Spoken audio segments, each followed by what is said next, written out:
नमस्कार, capital TV Uttar Pradesh पर 4 का चक्रव्यूह देख रहे हैं आप। मैं हूं राधिका राज।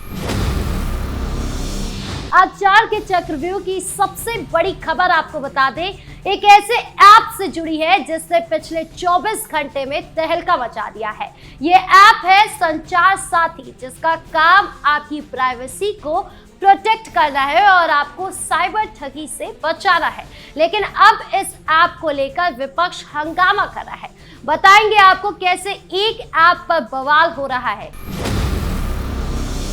काशी मथुरा में मंदिर मस्जिद को लेकर कोर्ट में चल रहे विवाद के बीच अब एएसआई के पूर्व रीजनल डायरेक्टर ने बड़ा बयान दिया है। उन्होंने कहा कि हिंदू अब मस्जिद का पीछा छोड़ दें और अब ये एक बयान ने हिंदुओं को आक्रामक रूप में ला दिया है। बताएंगे आपको क्या कुछ बोले एएसआई के पूर्व डायरेक्टर और उनके बयान से बवाल क्यों हुआ।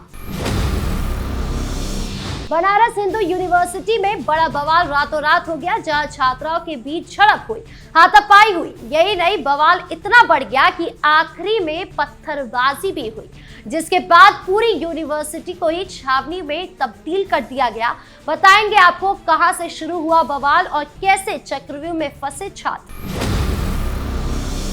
आजम खान को भले ही जेल में कैद कर लिया हो, लेकिन दूसरी तरफ उनके करीबी यूपी में हंगामा मचा रहे थे, जिसके बाद योगी का बुलडोजर ऐसा दौड़ा कि अब आजम खान के करीबी बिन चप्पल के दौड़ रहे हैं। तो क्यों चला बुलडोजर, कैसे चक्रव्यूह में फंसे आजम के करीबी, बताएंगे आपको। तो चलिए शुरू करते हैं 4 का चक्रव्यूह। शुरुआत करते हैं 4 के चक्रव्यूह की सबसे बड़ी खबर से, जो संचार साथी ऐप से जुड़ी है।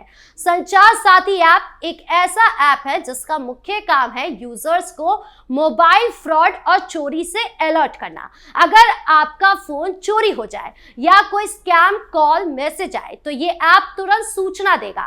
डीओटी के मुताबिक भारत में रोजाना हजारों टेलीकॉम फ्रॉड हो रहे हैं, फर्जी लोन ऐप से लेकर यूपीआई स्कैम तक। यह ऐप डिवाइस की IMSI को ट्रैक करके चोरी या फ्रॉड का पता लगाएगा। सरकारी आंकड़े के अनुसार 2024 में ही 1.5 करोड़ से ज्यादा फ्रॉड रिपोर्ट्स दर्ज हुई है, जिनमें से 40% मोबाइल से जुड़े थे। तो सतह पर यह ऐप एक नेक कदम लगता है डिजिटल इंडिया को सुरक्षित बनाने का, लेकिन विपक्ष इसे बिग ब्रदर का अवतार बता रहे हैं। उनका तर्क क्या है? ये ऐप प्री इंस्टॉल होने से यूजर्स इसे हटा नहीं पाएंगे और बैकग्राउंड में आपकी हर कॉल, मैसेज, लोकेशन को स्कैन कर सकता है।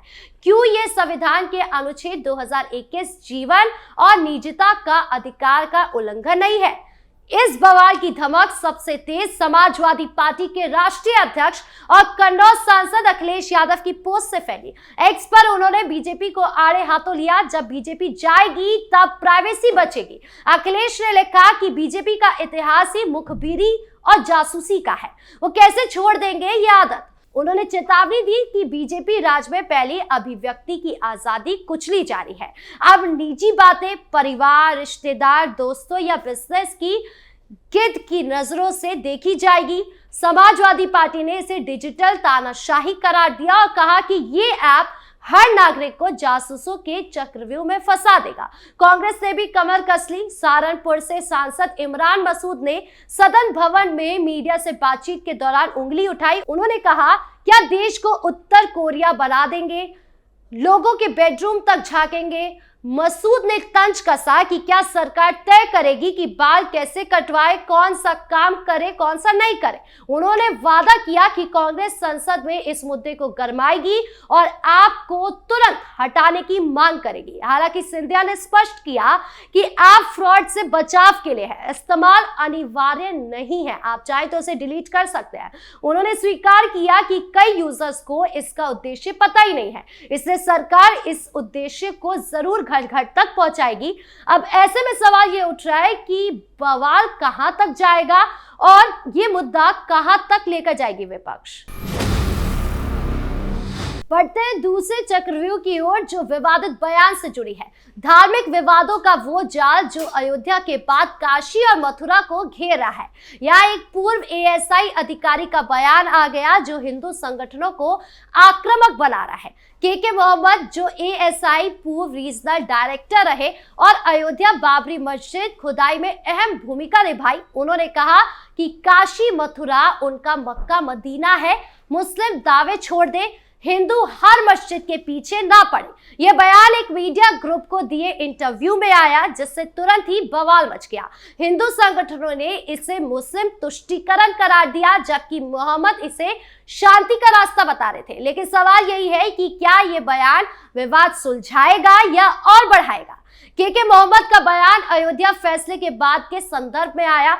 2019 के सुप्रीम कोर्ट वर्डिक्ट में राम मंदिर को हरा झंडा दिखाया, लेकिन काशी के ज्ञानवापी मस्जिद और मथुरा की शाही ईदगाह पर केस चल रहे हैं। हिंदू पक्ष का दावा है कि ये मस्जिदें मंदिरों पर बनी है और एएसआई सर्वे से सबूत भी मिले हैं। ज्ञानवापी में शिवलिंग जैसी संरचना मिली है, मथुरा में भी सर्वे चल रहा है।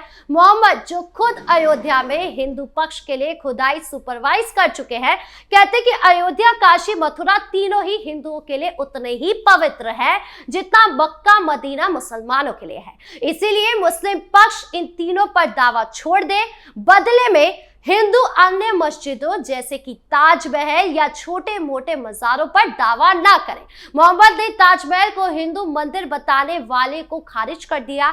ये राजा मन सिंह की जमीन थी जो शाहजहां को मिली थी, लेकिन ये बयान हिंदू संगठनों के गले नहीं उतरा। विश्व हिंदू परिषद, बजरंग दल और आरएसएस से जुड़े ग्रुप्स ने इसे धर्म विरोधी बताया। उनका कहना है कि अयोध्या के बाद काशी मथुरा हिंदू अधिकार है और मोहम्मद का बयान मुगल की जातियों को भूलने की कोशिश है और हिंदू इस बात को सुनकर काफी ज्यादा नाराज है। अब ऐसे में वो क्या कुछ बयान देते हैं, क्या सड़कों पर उतरते हैं, यह भी देखना बाकी है। बढ़ते तीसरी खबर की ओर जो बीएचयू से जुड़ी है। वाराणसी की बनारस हिंदू यूनिवर्सिटी, जहां रातों रात एक छोटा विवाद युद्ध बन गया। छात्राओं के बीच शुरू हुई झड़प हाथापाई में बदल गई, फिर पत्थरबाजी भी हुई और आखिर में पूरा कैंपस छावनी में बदल गया। छात्र सुरक्षा कर्मियों के चक्रव्यूह में फंस गए, न भाग पाए न शांत हो पाए। ये घटना न सिर्फ बीएचयू की इमेज खराब कर रही है बल्कि यूपी के एजुकेशन सिस्टम पर सवाल भी कहीं ना कहीं खड़ी कर रही है। आइए इस घड़ी को पीछे घुमाते हैं और देखते हैं कि कहां से शुरू हुआ ये तूफान। वाराणसी, रात करीब 10 बजे बीएचयू के बिरला हॉस्टल के बाहर एक छात्र की गाड़ी से किसी पैदल छात्रा को टक्कर लग जाती है।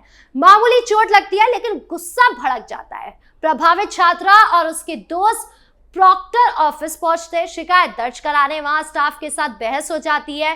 प्रॉक्टोरियल बोर्ड के जवान आ जाते हैं और बातचीत विवाद में बदल जाती है। छात्र चिल्लाने लगते हैं, हमें न्याय दो। प्रॉक्टर के जवानों पर मारपीट का आरोप लगता है और देखते ही देखते हॉस्टल के अन्य छात्र, ज्यादातर लड़के, डंडे रॉड लेकर उतर आते हैं। ये चक्रव्यूह बन जाता है। छात्र चारों तरफ से घिर जाते हैं, सुरक्षा बल पलटवार करते हैं, बवाल फैलता जाता है। छात्र गमले तोड़ते हैं, पोस्टर बैनर फाड़ते हैं, पत्थर चलाने लगते हैं। छात्रों से, जवानों से ये पत्थरबाजी की ओर बढ़ते हैं। हाथापाई में कई घायल हो जाते हैं। एक छात्र ने बताया कि हम सिर्फ शिकायत कर रहे थे लेकिन हमें घेर लिया गया। रात 1 बजे तक बवाल चला, तब पुलिस पहुंची। पुलिस की एंट्री ने आग पर घी डाला। छात्र धरने पर बैठ गए, मांगे रखी कि प्रॉक्टर को हटाओ, घायलों को न्याय दो। पुलिस को लाठीचार्ज करना पड़ा। कैंपस में 200 पुलिसकर्मी तैनात हो गए। छावनी बन गई। सुबह तक हालात काबू में आए लेकिन छात्रों का गुस्सा अभी भी बरकरार है। वीसी ने मीटिंग बुलाई है, जांच कमेटी बनी है। अब आगे इस मामले में क्या कुछ होगा, क्या छात्रों का गुस्सा ठंडा होगा या नहीं और ये पत्थरबाजी की सजा क्या होगी, ये सब अभी देखना बाकी है। बढ़ते चौथी खबर की ओर जो बुलडोजर एक्शन से जुड़ी है। आजम खान जेल में हैं, लेकिन उनके करीबी उत्तर प्रदेश की सड़कों पर हंगामा मचा रहे हैं। योगी सरकार का बुलडोजर दौड़ा और आजम के करीबियों के मैरिज हॉल धाराशायी हो गए। बरेली के सूफी टोला में सरफराज वाली खान और मोहम्मद राशि दोनों आजम के खास है। उनके करोड़ों के लॉन पर जेसीबी चले, महिलाएं रोई, चप्पलें उछाली, लेकिन प्रशासन नहीं रुका। यह एक्शन 26 सितंबर के बवाल से जुड़ा है, जहां तौकीर रजा आजम के सहयोगी पर दंगे भड़काने का आरोप लगा रहे हैं। लेकिन अब रिपोर्ट में साफ हो गया कि ये सिर्फ अवैध निर्माण का मामला है, जो शिकायतों पर जांच के बाद पुष्टि हुई है। बरेली डेवलपमेंट अथॉरिटी यानी बीडीए की टीम सरफराज के ऐवान ए फरहत मैरिज हॉल और राशिद के गुड मैरिज हॉल पर पहुंची। दोनों हॉल सूफी टोला इलाके में है और इनकी कीमत करोड़ों में आकी जाती है। शादियों का बड़ा केंद्र है। बीडीए के जॉइंट सेक्रेटरी दीपक कुमार की अगुवाई में 5 घंटे की तैयारी के बाद कार्रवाई शुरू हुई, लेकिन शुरुआत में पुलिस की अनुपस्थिति से देरी हुई। दोपहर 2 बजे से बुलडोजर मशीन पहुंची, साथ में भारी पुलिस बल भी पहुंची। सरफराज के बेटे सैफ वाली खान ने बताया कि 29 नवंबर की रात 10 बजे नोटिस मिल गया था कि 1 दिसंबर को तोड़फोड़ होगी, जिसके बाद तोड़फोड़ हुई भी और जेल में बैठे आजम खान की हालत बिगड़ गई है। खैर, अब आगे क्या कुछ होगा यह अभी देखना बाकी है। बहरहाल 4 के चक्रव्यूह में इतना ही। धन्यवाद।